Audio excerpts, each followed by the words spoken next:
It was fun. Okay.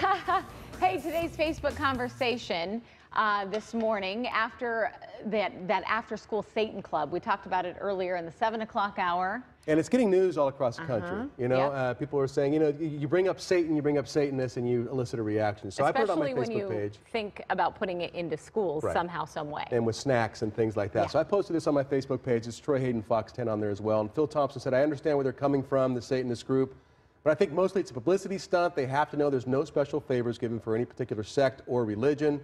And then down here, Michael and Michelle and Juan say, never, oh my goodness, yikes, messing with the dark side brings about evil. And I'm not sure that that's what they're after here. So let's get it straight from the horse's mouth. Stu DeHaan, head of the Arizona chapter of the Satanic Temple. Stu, thank you for being here today, and tell me what this is all about. Hey, thank you for having me.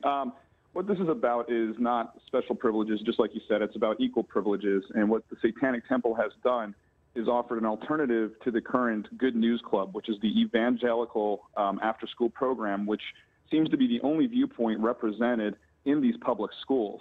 So what we've done is we've petitioned to have our after-school program so working parents have an alternative if they don't want their children to be proselytized by that certain very specific religious point of view.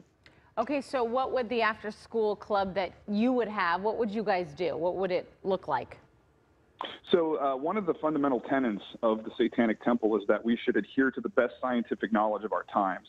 So what we have is a program that's secular. It doesn't proselytize. The Satanic Temple has no interest in converting children or getting them to become Satanists or even educating them about Satanism, but it's more of a program about science, logic, reason, and it avoids topics like, you know, eternal damnation, superstition, supernatural, things that the CEF and the Good News Club teach in their program.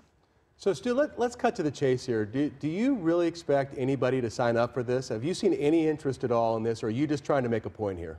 It was actually requested. I had a parent from that school that we petitioned to have it in approach me and say, hey, you know, have you guys considered having your own club? Because it's a very expensive alternative to send my kid anywhere else because it's the only free program. And from the internet, you know, other than the death threats that we get, we've had a lot of support and a lot of interest and a lot of emails from parents saying, from across the state saying, hey, are we going to have one in my school? Because I would sign my kid up for that. Okay, and I wanted to mention this. You were talking about parents seeking interest in this.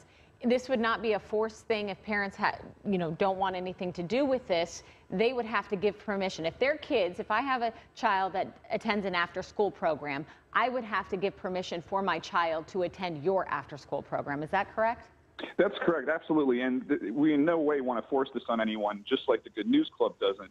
Whatever after-school program a child is in, the parent, of course, has to approve it because the child's not going to make his own decisions about where he's going after school. So it's something that is absolutely voluntary, and we're operating it the same way as the Good News Club in that it's the same policy, it's under the same law, and we're going by the school policies, and we're doing it by the books to make sure that our program fits in with the curriculums that are in place right now. Stu, if you don't teach about Satan or you don't teach about the dark side or the occult, why are you the satanic cult? Why are you a Satanist? Why even use the name Satan? Well, the difference between the satanic culture and, a lot of these Judeo-Christian cultures is we do have absolutely no interest in proselytizing. But what we do have a very high value in is to separate religion from the supernatural and from the superstitious. We don't believe that religion has to be that way. We actually think that's very harmful, especially to children. When you're telling kids if they don't think a certain way or act a certain way, they're going to be condemned to eternal damnation. We think that's very harmful. And in the satanic culture, we avoid that. We teach self-empowerment and logic and reason and to take responsibility for your own actions. And those are some of the highest in the satanic religion, essentially. All right. Stu DeHaan, thank you so much for joining us, Thank explaining you. What you guys are hoping to do. Yeah, people talking about this all over the country today, too. Yeah, it's all over various news organization websites and things like that. So thank you. We appreciate your time. Yeah, let's follow up with Stu, too, and see if he gets anybody in that. My suspicion is you're not going to get anybody signing up for that thing. That's just my suspicion. I don't think so, but yeah. I mean... We'll see. Let's follow up. Okay.